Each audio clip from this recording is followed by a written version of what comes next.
مفتی صاحب آپ سے یہ سوال پوچھنا تھا کہ حالت غسل جو مرد ہوتا ہے اس پہ وہ کون سی عبادت کر سکتا ہے اور کون سی نہیں کر سکتا؟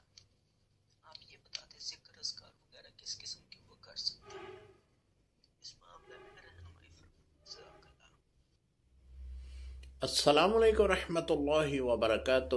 بھائی نے سوال کیا کہ جب غسل فرض ہوتا ہے تو کون سے کام، کون سی عبادات آدمی کر سکتا ہے، کون سی عبادات نہیں کر سکتا۔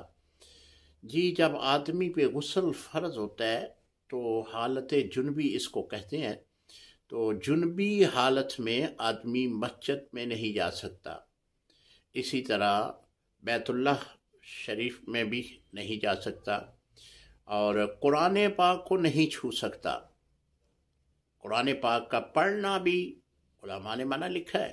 ہاں، اگر کوئی آیت بطور ذکر کے وہ کر رہا ہے، جس طرح کہ آیت الکرسی ہے، اس طرح اگر کوئی بطور ذکر پڑھنا چاہ رہا ہے تو اس پر علماء نے فرمایا کہ وہ کر سکتا ہے۔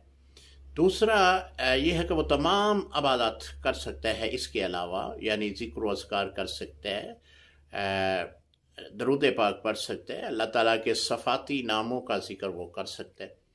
جو مردوں کے لیے حکم ہے وہی عورتوں کے لیے۔ عورتیں بھی حالت جنبی میں جو ہے وہ مسجد میں نہیں جا سکتی۔ عورتوں کا تو خیر مسجد میں اس طرح تسلسل نہیں ہے جس طرح مردوں کا ہے۔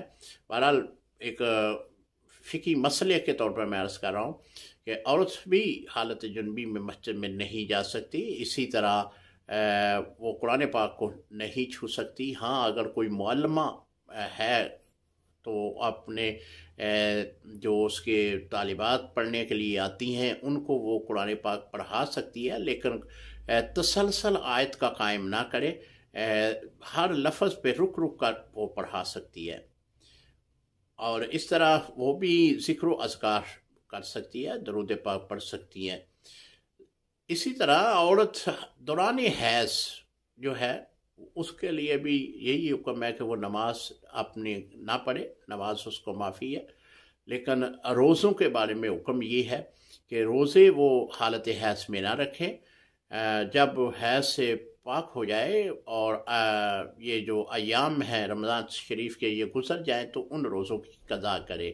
لیکن اگر آدمی جنبی حالت میں ہے جس پہ غسل فرض ہے تو آدمی جنبی حالت میں بھی روزہ رکھ سکتا ہے۔ مثال کے طور پہ اگر آدمی کو احتلام ہو گیا، صبح اٹھا تو اب وقت نہیں ہے اتنا کہ غسل کر سکے، غسل کر لیا تو سحری کا وقت ختم ہونے کے قریب ہے تو سحری کا وقت اسے نہیں مل پائے گا، تو اب اس کے لیے یہ حکم ہے کہ وہ وضو کرے، وضو کر کے وہ سحری کا اہتمام کرے، روزہ رکھے، اور صبح نماز سے پہلے یعنی نماز پڑھنے سے پہلے وہ غسل کر لے۔ یعنی حالت جنبی میں جب بندے پہ غسل فرض ہوتا ہے تو اس حالت میں روزہ رکھا جا سکتا ہے۔ امید ہے مسئلے کی سمجھ آ گئی ہوگی۔ السلام علیکم ورحمۃ اللہ وبرکاتہ۔